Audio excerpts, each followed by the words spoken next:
తాకట్లో ఉన్న బంగారాన్ని విడిపించి ఆ రోజున మార్కెట్ ధర కట్టి మిగిలిన డబ్బును మీకు అందిస్తుంది కొమ్మూరి గోల్డ్. నా ఫ్యాక్టరీ అమ్మే ప్రపోజల్ డ్రాప్ చేసుకున్నాను. It's all right. మీ అభిప్రాయం ఎందుకు మార్చుకున్నారు? ఈ మధ్య దుబాయ్ నుంచి వచ్చిన నాన్ రెసిడెంట్ ఇండియన్ ఒక ఆయనతో పరిచయమైంది మేడం.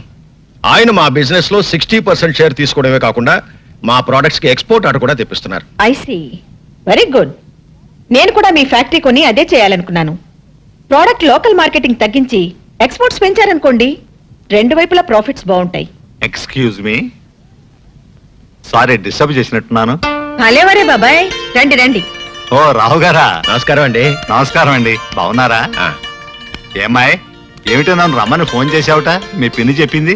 అదే బాబాయ్, మొన్న రాయుడు గారి మనవని గురించి చెప్పారు కదా, ఆ సంబంధం గురించి కనుక్కుంటారేమోనని. అరే, అప్పుడు నువ్వు వద్దన్నావు కదమ్మా, అందుకే నేను ఊరుకున్నాను. వాళ్ళు వేరే సంబంధం ఖాయం చేసుకున్నారు. అలాగా? వాళ్ళు కాకపోతే వాళ్ళ తాతాడు సంబంధం ఇంకోటి నా చెవిని వేసావుగా, ఇంకా నాకు వదిలేయమ్మా. మీరేమనుకోకపోతే మీరు మాట్లాడేది మీ అమ్మాయి పెళ్లి గురించేగా? అవును రావు గారు. నా ఉద్దేశంలో మీ అమ్మాయికి మా పార్ట్నర్ మోస్ట్ సూటబుల్ మ్యాచ్. అబ్బాయి అందగాడు, ఆస్తిపరుడు, పైగా బుద్ధిమంతుడు. ఇక ఫ్యామిలీ సంగతి అంటారా, అబ్బాయి తండ్రి దుబాయ్ లో పెద్ద డాక్టర్, కాకపోతే తల్లి లేదు. అసలు విషయం ఏమిటంటే స్వశక్తితో దూసుకు వెళ్లే చక్కటి తెలివితేటలను కుర్రాడు. వివరాలన్నీ చాలా బాగున్నాయి. మరి ఇంతకు నువ్వేమంటావమ్మా? అలాగే బాబాయ్, రాణికి కూడా మాట చెప్తాను, తను చూడాలిగా. దాందే ఉంది. రేపు ఎలాగో ఆ అబ్బాయిని మా ఇంటికి లంచ్కి పిలిచాను. మీరు మీ అమ్మాయి వచ్చారంటే అతన్ని చూసినట్టు ఉంటుంది, నచ్చితే మాట్లాడుకోవచ్చు. ఇది బాగానే ఉంది కదమ్మా. నేనెక్కడికి రాను, ఎవరిని చూడను. చూడు బేబీ, నువ్వు నాతో రాకపోతే నేను ఊరేసుకుని చస్తాననో, నువ్వు నా మాట వినకపోతే నా శవాన్ని కళ్ళ చూడాల్సి వస్తుందనో బెదిరించడానికి నేను మిడిల్ క్లాస్ మదర్ని కాదు. Business loan, life loan I'm more practical. So నువ్వు నాతో వస్తున్నావు. వచ్చినా వాడు నాకు నచ్చలేదంటాను. నచ్చవలసింది నీకు కాదు, అతనికి. కానీ చేసుకోవాల్సింది నేను, చేయించేది నేను. అంటే నేను సుఖపెట్టడం నీకు ఇష్టం లేదా? బేబీ, నువ్వెలా సుఖపడగలవు నీకంటే నాకు బాగా తెలుసు. నేను నీ కన్న తల్లిని కానీ శత్రువుని కాదు. కానీ నాకు అలాగే అనిపిస్తుంది. Don't talk rubbish. No arguments. Get ready. మా వారికి ఆలోచన ఎలా వచ్చిందో గానండి, అమ్మాయి అబ్బాయి చిలక గోరింకల్లా ఉంటారంటే నమ్మండి. నాకు కావాల్సింది కూడా అదేనండి. అబ్బాయి ఇంకా రాలేదా? అడుగు, మాటల్లోనే వచ్చాడు.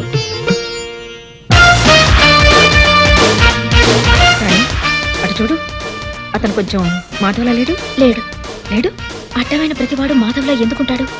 మాధవ్లా ఉన్నాడని చెప్పి నన్ను మాయ చేసి ఆ పిల్లి కట్టం వాడికిచ్చి పెళ్లి చేద్దామని చూస్తున్నావేమో. నేనేం పసిపిల్లని కాదు. ఎవడు మాధవో ఎవడు కాదో నాకు బాగా తెలుసు. హలో వివేక్. హలో, కూర్చో. Thank you. ఈవిడ ప్రమీలాదేవి గారిని పెద్ద ఇండస్ట్రియలిస్ట్. నమస్కారం అండి. నమస్తే. ఈ అమ్మాయి వారమ్మాయే, పేరు Rani. Sweet me. Hello. Hello. How are you? How are you అని అమ్మాయిని అడుగుతావు ఏమిటి వివేక్? హౌ ఈజ్ షీ అనేది నువ్వు చెప్పాలి. Oh, she is fine uncle. Anyway, I'm sorry aunty, దారిలో ట్రాఫిక్ జామ్ అవటం వల్ల 2 minutes లేట్ అయింది. It's okay. చూడు బాబు, ఒక మనిషి సక్సెస్ కి పంక్చువాలిటీ, ప్లానింగ్ చాలా ముఖ్యమని నా అభిప్రాయం. You are right aunty. గడిచిన నిన్న అనేది క్యాన్సిల్ చెక్ అయితే రేపు అనేది ప్రామిసరీ నోట్, ఈ రోజు అనేది రెడీ క్యాష్. అందుకే టైం మేనేజ్మెంట్ లో టుడే అన్నది చాలా ఇంపార్టెంట్ అన్నాడు రాక్ ఫెల్లర్. ఇంత చిన్న వయసులో బిజినెస్ గురించి ఇంత లోతుగా ఆలోచించే నిన్ను చూస్తుంటే నాకు ఆనందంగానూ ఆశ్చర్యంగానూ ఉంది. మీతో పోలిస్తే నాలెడ్జ్ లో నేను చాలా చిన్నవాడిని ఆంటీ.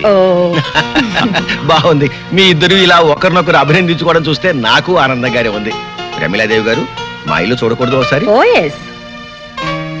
నువ్వు కూర్చోమ్మా, వివేక్ కంపెనీ ఇవ్వు. రండి.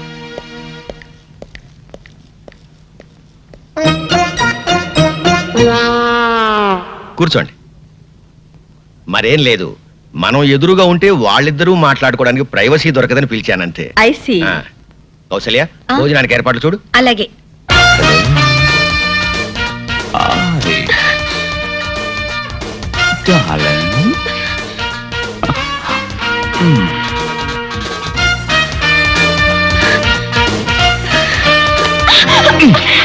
అందుకే నిన్ను తింగర్ బుచ్ అనేది.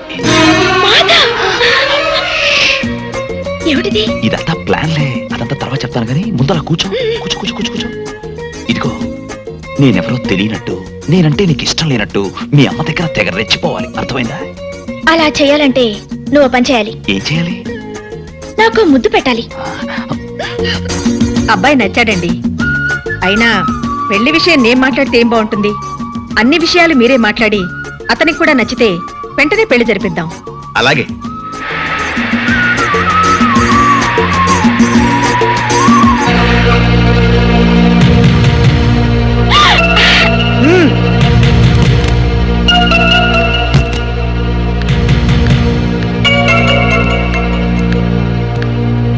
మీ అమ్మ చేసిన తప్పుకి నువ్వు క్షమాపణ అడగడానికి వచ్చావా? కాదు, నిన్ను నడి బజార్లో నిలదీయడానికి వచ్చాను. హ్మ్? అది నీ తరం కాదు. ఆహా, కంగారుగా కారు దిగావంటే పొగరు దిగిందేమో అనుకున్నాను. వట్టి కారే దిగావన్నమాట. నువ్వు నన్ను కారు దించితే నిన్ను నేను నా కాళ్ళ దగ్గర దించుతాను. నీ కాళ్ల బేరానికి రావాల్సిన అవసరం నాకు లేదు. నువ్వే నా కాళ్ళు కడిగి నెత్తిన నీళ్లు చల్లుకునే అవకాశం అల్లుడిగా తొందరలోనే నీకిస్తాను. Shut up! అల్లుడిగానా? నువ్వింకో 10 జన్మలెత్తినా ఈ ప్రమీలాదేవి నీకు అవకాశాన్ని ఇవ్వదు. చూడు, నన్ను కాదని నువ్వు గబగబా దుబాయ్ వాణ్ణి తెచ్చినా, చకచక చైనా వాణ్ణి వెతికినా ఇవేవి జరగవు, జరగనివ్వను. ఎప్పటికైనా నేనే నీ కూతురికి మొగుణ్ణి. Mind it. రాణి, బాయ్.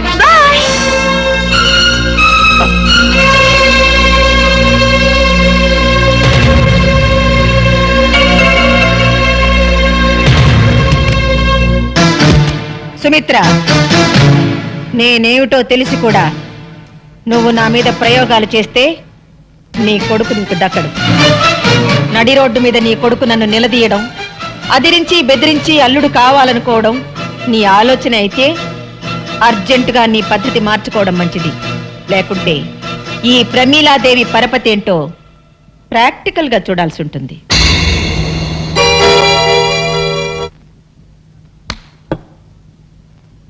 ఏంటన్నా రాణన్నో దాంతో నా పెళ్ళన్నో బోల్డని తాస్తాను. ఆఖరికి నీ బోడీ ప్లాన్ ఫెయిల్ అయితే ఆ రాణిని దుబాయ్ అడకప్ప చెప్పి నువ్వు ఇక్కడ కూర్చొని పీతల మందు అవుతున్నావా? ఒరే పిచ్చి నాన్న, ఈ పని భూషణ్ రావు బుస్సుమని బొస్సే కాదురా, కస్సుమని కాటు కూడా వేయగలడు. నేను ఇంకేం చెప్పనురా, చేసి చూపిస్తా. వాట్? మీరు చెప్పేది నిజమా? అవును బాబు, ఆ మాధవు రాణి ప్రేమించుకున్నారు అన్నట్టు వాడు అచ్చు నీలాగే ఉంటాడు. ఆహా. థ్యాంక్స్. ఓ. పైగా ఆ ప్రేమించుకున్న వాళ్ళు ఏమన్నా వేసవకాలమో చలికాలమో ప్రేమించుకున్నారా? చూస్తూ చూస్తూ వర్షాకాలంలో ప్రేమించుకున్నారు. వర్షాకాలంలో ఏమవుతుంది? అవుతుంది అని సినిమాలు చూడడం వల్ల అడుగుతావేంటి? వయసులో ఉన్న జంట కావాలని వర్షంలో తడిసి వాటేసుకుంటారు. ఆ తర్వాత బట్టలు పిండుకుంటూ ఉంటారు. అలా పిండుకునేటప్పుడు పవిడి జారిపోయినటువంటి హీరోయిన్ ని హీరో ఓరకంటను చూడటం, టెంప్ట్ అయిపోవటం, చలి కాసుకోవడానికి మంట దగ్గర పరిగెత్తటం, చూపులు చేతులు కలవటం, జంట మంట, మంట జంట పట్టు. అంతే, ఇంకేముంది? హీరో గారు స్టైల్ గా బొత్తాలు పెట్టుకుని బయటికి వెళ్ళిపోతాడు. హీరోయిన్ ఏమో దిక్కుమందాల్లాగా మోకాళ్ళ మధ్యలో తలకాయ పెట్టుకుని ఏడుస్తూ కూర్చుంటుంది. అది అర్థమైందా? ఓ మై గాడ్, ఎంత మోసం! నా భార్య గుణవంతురాలై ఉండాలని కోరుకున్నాను, కానీ ఆస్తిపరురాలై ఉండాలని కాదు. అసలు నాకెందుకండి డబ్బు? దుబాయ్ లో ఉన్న డబ్బు ఏం చేయాలో తెలియక ఇండియాలో ఫ్యాక్టరీలు కొంటున్నాను. ఒకవేళ మా పెళ్లి జరిగితే రాణి ప్రాపర్టీలో సింగిల్ నయా పైసా కూడా టచ్ చేయకూడదనుకున్నాను. ప్రాపర్టీ మొత్తం మీకే రాసి చేయాలనుకున్నాను. ఎస్, మీకే. వాళ్ళ డాడీ దగ్గర లేకపోయినా రాణి మంచి చెట్లు మీరే మేనేజ్ చేశారటగా? అవును బాబు, నేనే చూశాను. అసలు నా పెంపకంలో కాబట్టే రాణి అంత బుద్ధిమంతురాలా పెరిగింది. ఏది ఆ వానపాట మన రాజ్యం? అబే, అలా అని గిట్టని వాళ్ళు నీకెక్కడ చెబుతారు అని ముందుగానే వెళ్ళి మా సిస్టర్ నీతో చెప్పిరమ్మంది. ఓ, ఆ అసలు మీ అత్తగారు చాలా నిజాయితీ పరురాలండి. మాట తేడా వచ్చిందంటే సహించదు. అందుకనే రాణిని కూడా అంత కట్టుదిట్టంగా పెంచింది. మరా మాధవ్ గాడు? ఆ విషయంలో తప్పంతా నాదే బాబు. ఏదో పెద్ద హోదాగల సంబంధం కదా అని నేనే మాట్లాడాను. మరైతే ఆ వానపాట కూడా మీరే దగ్గరుండి పాడించారా? లేదండి, అసలు ఈ సంవత్సరం వర్షాలు లేదే. హైదరాబాద్ లో వాటర్ ప్రాబ్లం అండి. ఇంకెక్కడ వారపాట్లు. ఇదంతా ఎందుకు చెప్తున్నానంటే మా రాణి అలాంటిది కాదు అని చెప్పడానికి అన్నమాట. నువ్వు ఎలాగైనా సరే మా రాణిని పెళ్లి చేసుకోవాలి, కాదనకూడదు. మీ తండ్రి లాంటి. నాన్సెన్స్. అదేంటి బాబు తండ్రి లాంటి వాడు అంటావేంటి బాబాయ్? ఇక నుంచి నువ్వే నాకు గైడ్వి, గాడ్ ఫాదర్వి. థ్యాంక్స్ బాబు. మరి నేను వెళ్ళరానా? అలాగే బాబాయ్. ఇదిగో, నువ్వు మళ్ళీ మనసు మార్చుకోకూడదు. లేదు బాబాయ్, నువ్వు హ్యాపీగా వెళ్ళి మా పెళ్లి తర్వాత నీకు ఇవ్వబోయే రాణి ప్రాపర్టీని ఎలా మేనేజ్ చేసుకుంటావో ప్లాన్లు వేసుకో. అలాగే బాబు, మరి నేను వెళ్ళరానా? ఆస్తి కావాలా బాబాయ్? ఇస్తా. నాన్న నాన్న నువ్వేంట్రా వెనక నాన్న ఏంట్రా అది? ఎవరు మీరు పిచ్చినా పుత్ర? నువ్వేం చెప్పు నాన్న? ఏంటి చెప్పేది? గూట్లో రాయి తెచ్చి గుండ్ల మీద పెట్టుకున్నట్టు ఎక్కడో ఉన్న దుబాయ్ అని తీసుకొచ్చి రాణి ఇంట్లో పెడతావా? కన్న కొడుక్కి ఇంత ద్రోహం చేస్తావా? నా రాణిని నాకు కాకుండా చేస్తావా? చెవులో పువ్వు పెట్టుకోరా అన్నయ్య. కాలీఫ్లవర్ పెట్టుకోరా పెద్ద అబ్బాయి, వారం రోజులు వాడిపోకుండా ఉంటుంది. క్యాలీఫ్లవర్ కాకపోతే అరటి పువ్వు పెట్టుకుంటాడు. గెలేసేంత వరకు ప్రాబ్లం ఉండదు. నువ్వు నార్మల్గా ఎర్రంకమ్మ. చూడు పెద్దడా, ఆస్తి మొత్తం మనకి ఇచ్చేసి అమ్మాయిని మాత్రం తీసుకెళ్తానని ఆ వివేక్ నాకు స్వయంగా చెప్పాడురా. ఆస్తి వచ్చిన రాణి పోతుంది కదా లేకపోతే పని. ఆస్తి వస్తే అంతకి అంత కట్నం తెచ్చే మరో మహారాణి నీకు పెళ్ళం అవుతుందో. ఇదేదో నాకు డౌటే. నాకు అదే. అబ్బబ్బబ్బబ్బా, మీ ఇద్దరు కలిసి నన్ను మింగుతున్నారా? మాకు మాత్రం ఏం డౌట్ లేదు. మీరు లోపల మండి.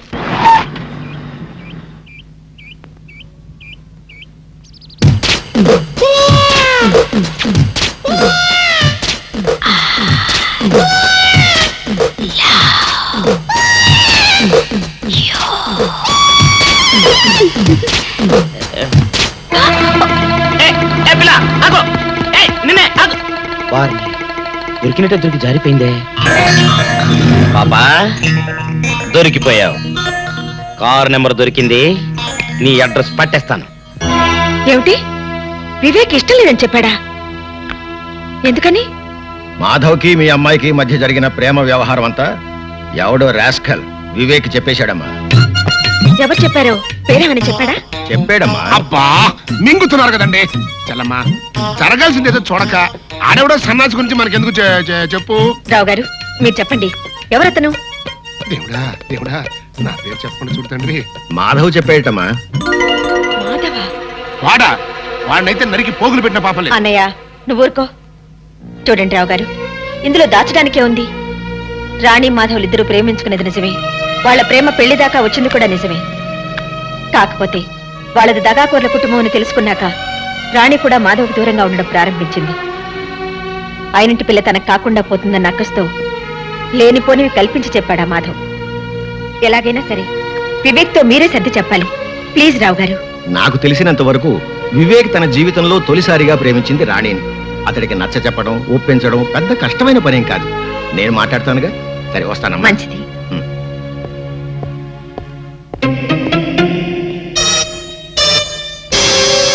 ఏంటి చెల్లమ్మా ఆలోచిస్తున్నావు? ఆ మాధవ్ గడి గురించేనా? ఉమ్. 24 గంటల్లో ఆడి కంటి చూపు నోటి మాట లేకుండా చేస్తాను. నువ్వేం వరి కాబాక.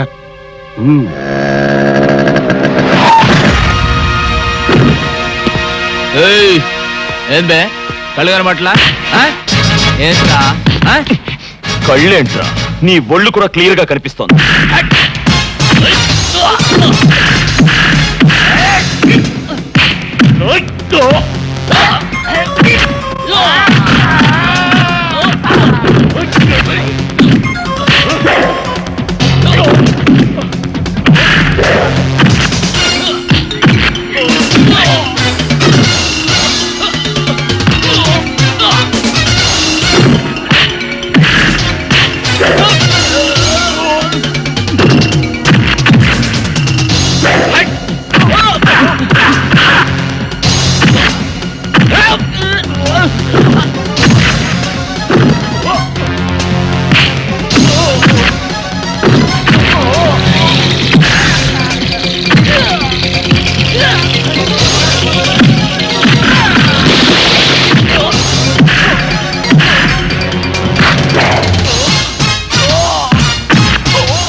మెత్త మెత్తగా ఊరుకుంటుంటే నా మీదకు రౌడీల్ని పంపిస్తావా?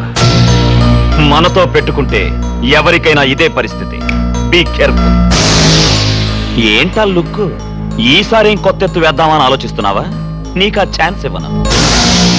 నీ కళ్ళ ముందే నీ ఇంట్లో నుంచే నీ కూతుర్ని తీసుకెళ్లి పెళ్లి కాకుండానే కాపురం చేస్తాను. ఏం చేసుకుంటావో చేసుకో.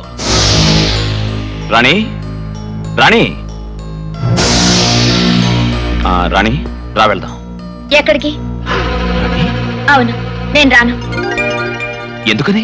మనసు మార్చుకున్నాను. మార్చుకోవడానికి నీ మనసు ఏమన్నా బట్టల కొట్ట? ఈ చీర బాలేదని ఆ చీర బాలేదని ఇంకో చీర మార్చుకున్నట్టు? నీతో మాట్లాడనవసరం.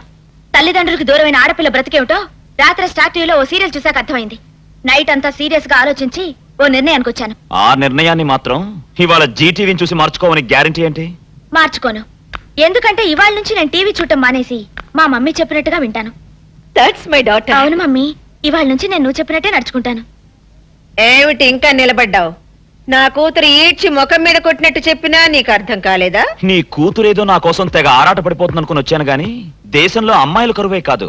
నేను కో అంటే కోటి మంది అమ్మాయిలు క్యూలో నించుంటారు.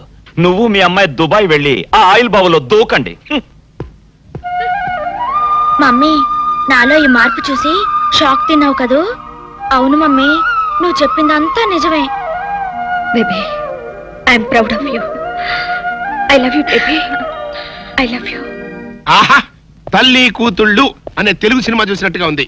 చెల్లమా, ఇటు అమ్మాయి మనసు మార్చుకుంది, అటు రావు గారు మాట విని వివేక్ పెళ్లికి ఇష్టపడ్డాడు. ఇంకా ఇంతకంటే ఏం కావాలి చెప్పు? ఇదిగో మళ్ళీ ఆ మాధవ్ గారు రెచ్చిపోయి రాణి వెనకాల పడకముందే వివేక్ కి రాణికి అర్జెంట్ గా రిజిస్టర్ మ్యారేజ్ చేసావనుకో గొడవ వదిలిపోద్ది. రిజిస్టర్ మ్యారేజా? ఏమిటనయ్యా నువ్వు అనేది? నీకేమైనా మతిపోయిందా? ఊళ్ళో వాళ్ళకి తెలియకుండా ఆ అబ్బాయి తల్లిదండ్రులు రాకుండా దీనికి వివేక్ ఒప్పుకుంటాడా? ఎందుకు ఒప్పుకోడు? వాళ్ళంతా వచ్చిన తర్వాత ఆకాశవంత పందిరి, భూదేవంత మండపం వేసి మళ్ళీ వీళ్ళ పెళ్లి బ్రహ్మాండంగా జరిపిద్దాం. ముందా మాధవ్ గారి బారి నుంచి తప్పించుకోవాలంటే ఇదొక్కటే మార్గం. ఇగో ఇంకేం మాట్లాడకు, ఆ కథ నేను నడిపిస్తాను. అంతేనంటావా? అంతే. సరే. Film Nagar road number 10. ఇదే హౌస్ నెంబర్ 7. అదే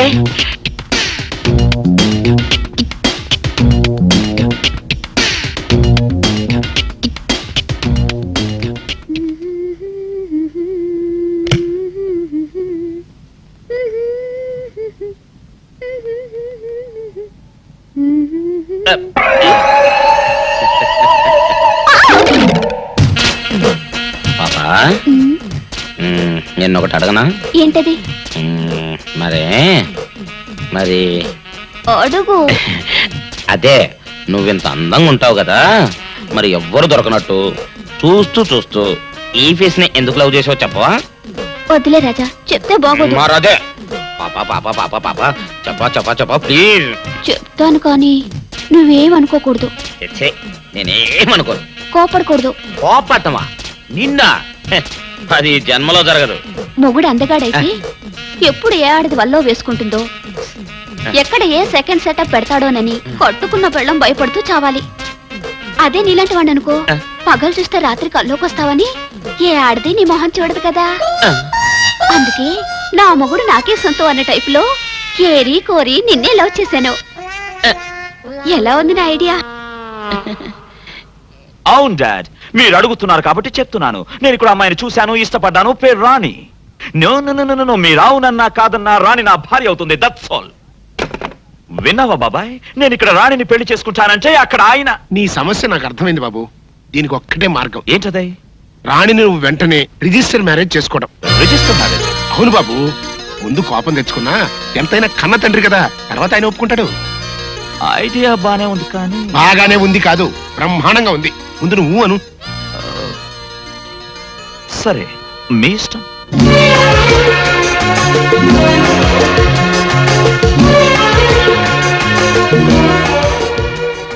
దండ మార్చుకోండి సార్.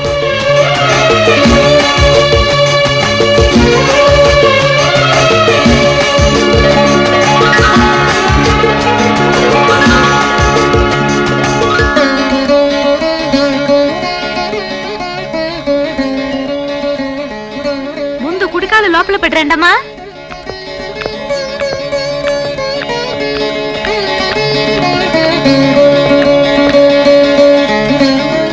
ఆహా చెల్లమ్మా, ఈ జంటను చూస్తుంటే ఇంటికి కొత్త కళ వచ్చినట్టుగా ఉంది. నేను అనుకున్నది సాధించాను. ఈ రోజుతో ఆ మాధవ్ పేడ శాశ్వతంగా విరగడైపోయింది. ఇవాళ నాకు చాలా ఆనందంగా ఉంది. మన ఫ్యాక్టరీ వర్కర్స్ కి 1 నెల బోనస్ అనౌన్స్ చేయి. అలాగే.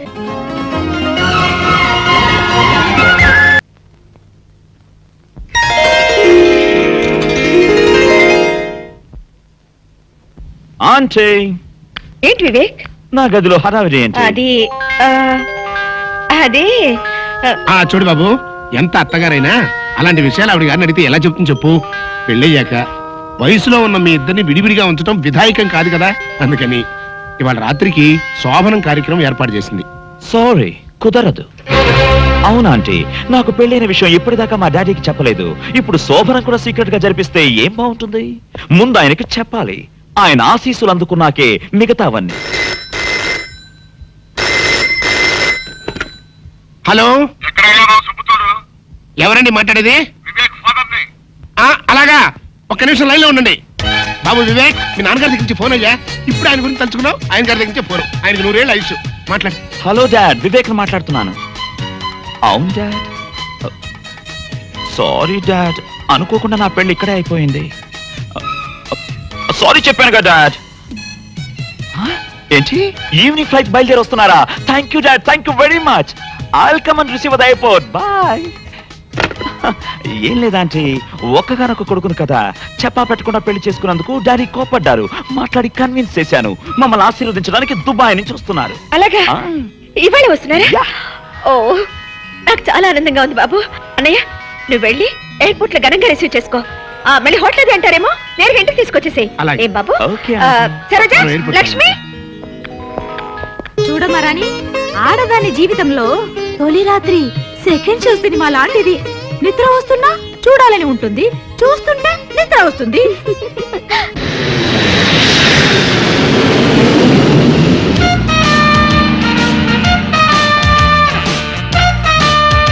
రండి సార్, రండి. ఇదే మా చెల్లాయి భవంతి. ఇది ఒక్కటే కాదు, ఈ సిటీలో ఇట్లాంటి 4 భవంతులు ఉన్నాయి. కాకపోతే అబ్బాయి గారికి ఈ భవంతి బాగా నచ్చిందని శాంతి ముహూర్తం ఇక్కడే ఏర్పాటు చేశాం. ఇకపోతే ఈ ఇంటితో పాటు ఈ ఇంటి ఇల్లాలు, మీ కోడలు కూడా నచ్చుతుందని నా ఉద్దేశం. బిల్డప్ చాలు గానీ అత్తగారిని పిలవాలి. అలాగే. చలమా, చలమా, వచ్చేసారా? రండి రండి. ఏమిటన్నయ్యా అలా నుంచోబెట్టి మాట్లాడేస్తున్నావు? కూర్చోమను. కూర్చోండి.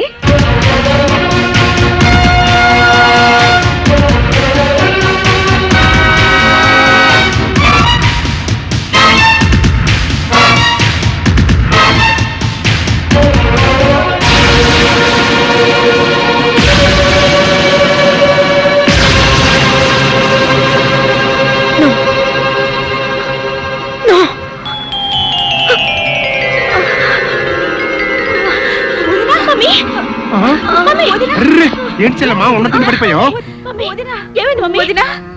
ఇవాళ రాత్రికి మీ శోభన కార్యక్రమం కూడా పెట్టుకున్నామే. దానికి తొందరే ఉందండి. ముందు మీ చెల్లమ్మ సంగతి చూడండి. చెల్లమ్మా, ఏంటమ్మా అట్ట పడిపోయావు? అట్లా చూస్తూ ఊరుకుంటారంటే తీసుకెళ్లి మంచం మీద పడుకోబెట్టండి. నేను డాక్టర్ ఫోన్ చేసి వస్తా.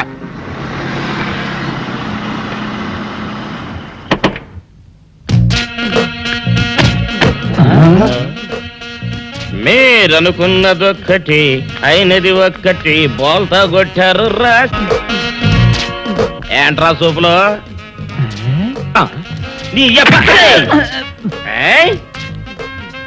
ఆ రోజు ఏమన్నావురా? ఈ ఫేస్ కి ఏ అమ్మాయి దొరకదా? ఇప్పుడేమంటావురా? రంభరా రంభ, దొంగ rascal. Dirty fellows, dirty area, dirty smell.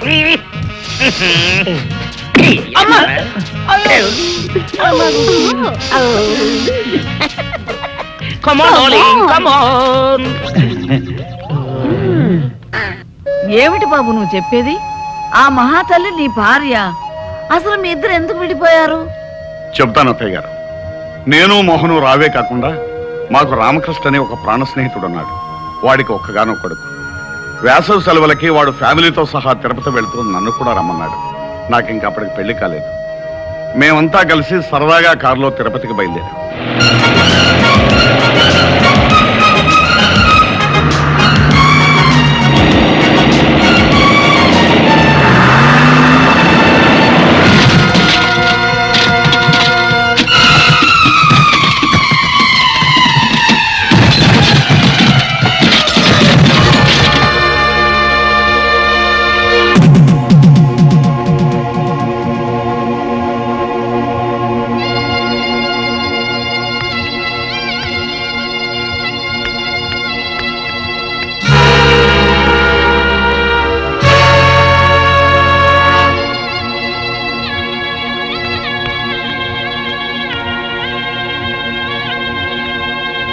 పెళ్ళయిన తర్వాత 1-2 సార్లు ప్రమీలతో విషయం చెప్పాలని ప్రయత్నించాను. కానీ అప్పటికే నా మీద అనుమానం పెంచుకున్న ప్రమీల నాకు వేరే ఆవిడకే సంబంధం ఉందని, ఆ సంబంధం వల్లే ఈ కుర్రాడు పుట్టాడని నాతో గొడవ పడింది. ఎంత చెప్పినా వినకుండా యక్ష ప్రశ్నలు వేసి వేధించి చివరికి నాతో తెగదెంపులు చేసుకుని నన్ను ఇంట్లోంచి పంపేసింది. ఇక నువ్వేం చెప్పక్కర్లేదు బాబు, మాకంతా అర్థమైపోయింది. విడిపోయిన మీ కుటుంబం కలవటం కోసం నువ్వు ఏ నాటకం ఆడినా మేమంతా తలా ఎంత సాయం చేస్తాం. చాలా సంతోషం అత్తయ్య. అమ్మ రాణి, ఏం డాడీ? అక్క దగ్గరికి వెళ్దాం పద.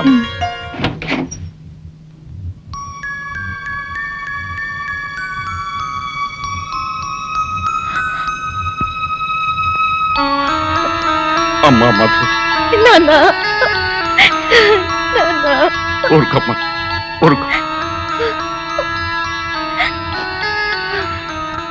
ఎలా ఉన్నావమ్మా? అమ్మకి మీకు దూరం అయ్యాననే బాధ తప్ప నాకే దిగులు లేదు నాన్న. పిచ్చి తల్లి, మీకు దూరంగా ఉన్నానే కానీ మీ అమ్మలాగా మిమ్మల్ని దూరం చేసుకోలేదమ్మా. ఇంకెప్పుడు మీ కళ్ళ ముందే ఉంటాగా. రండి నాన్న. మధు, మీ అల్లుడు గారు నాన్న. ఇంతకాలం తర్వాత మీ మావయ్యని పరిచయం చేసుకోవాల్సి వచ్చిన దురదృష్టవంతుడు బాబు. భలేవారే మావయ్య, కొత్తగా మీ పరిచయం దేనికి? మీ అమ్మాయి మిమ్మల్ని తలుచుకుని రోజంటూ ఉంటేగా. పైగా మా మర్తల పిల్ల రోజు వచ్చి వాళ్ళ అక్కను ఓదార్స్తూనే ఉంటుంది. అవును నాన్న, పాపం బావగారు అనాథల్లా బాధపడకుండా రోజు ఇక్కడికి రావడం అలవాటు చేసుకున్నాను.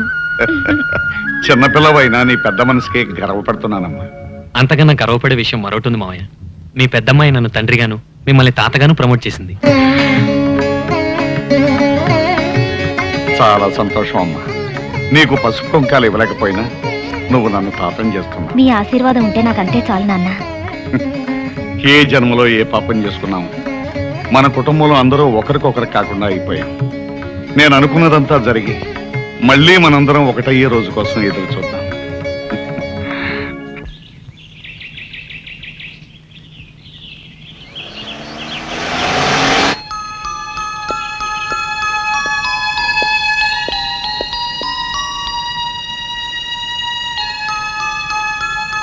నన్ను చూడగానే నిన్న చాలా షాక్ తిన్నావనుకుంటాను. లేదు, షాక్ నటించాను. నటించావా? ఎందుకు? అవును, జరగాల్సిన శోభనాన్ని ఆపటానికి. సరే, ఇప్పుడు ఏ విషయం మాట్లాడడానికి నన్ను పిలిపించావు? మన విషయం. మనం ఆ 2 అక్షరాల పదము ముక్కలై ఇప్పటికి 18 ఏళ్ళయింది. సంవత్సరాలు బాగానే గుర్తుంచుకున్నారు. నేను ఇప్పుడు వచ్చింది ఆ ముక్కలు అతికించుకోవడానికి కాదు. నీకు అంత మంచి బుద్ధి వస్తుందని నేను అనుకోలేదు. బుద్ధి లేనిది నాకు కాదు, మరో ఆడదానితో అక్రమ సంబంధం పెట్టుకుని కట్టుకున్న దాన్ని కన్న బిడ్డల్ని వదిలి వెళ్ళిన మీకు. నేను వెళ్ళలేదు, నువ్వే తరిమేశావు. ఆనాటి కక్ష తీర్చుకోవడానికేగా ఇప్పుడు మీ కొడుకుని నా మీద ప్రయోగించారు. ప్రయోగం చేసింది, ప్రయోజకుడు దొరికాడని పెళ్లి చేసింది నువ్వు. తెలియక చేశాను. అది జరగకూడని పెళ్లి. కానీ జరిగిపోయింది. దానికి నన్నేం చేయమంటావు? వరస కాని వాళ్ళిద్దరి మధ్య శోభనం అనే మరో దారుణం జరగకుండా మీ అబ్బాయిని విడాకులు ఇమ్మనండి. మీతో పాటు దుబాయ్ తీసుకువెళ్ళండి. వరస ఎందుకు కాదో వాడికి నువ్వే చెప్పు. అంటే 10 మందికి తెలిసేలా మీరు నా భర్తాన్ని నా నోటితో నేనే చెప్పాలంటారు. పోనీ నన్ను చెప్పండి, నేనే చెప్పేస్తాను. నో, అది నేను భరించలేను. అంటే నన్ను భర్తగా అంగీకరించడానికి నీకు నామోషిగా ఉందన్నమాట. అది ఒక శాపంగా భావించి ఏనాడో మిమ్మల్ని మర్చిపోయిన నేను ఈనాడు మిమ్మల్ని మళ్ళీ భర్తగా అంగీకరించలేను. అయితే వాళ్ళ బంధాన్ని ఒప్పేసుకో. చిచి, కన్నబిడ్డకు అనాచారం జరగబోతుందని తెలిసి కూడా మీరు ఇలా మాట్లాడుతున్నారే, మీకు సిగ్గు కాలేదు? అనాచారం గురించి నువ్వు మాట్లాడుతున్నావా? ఇల్లరికి మొగుడును చులకం చేసి ఇంటి నుంచి గెంటేయడం అనాచారం కాదు. కన్న కూతురికి కళ్ళెదురుగా ఉన్న తండ్రిని గురించి చెప్పకుండా తండ్రిని బిడ్డని వెరి చేస్తున్నావే, అది అనాచారం కాదు. ఇంత జరిగిన తర్వాత ఇప్పుడు ఈ శోభనం గురించి వెనకడతావెందుకు? ఆ పాపం కూడా నువ్వే మూట కట్టుకో. ఇది ఘోరం. నువ్వు ఇక్కడ ఇలాగే మాట్లాడుతూ కూర్చుంటే అక్కడ వాళ్ళిద్దరూ మరో ఘోరానికి సిద్ధపడతారు. అర్జెంటుగా వెళ్ళు. చిచి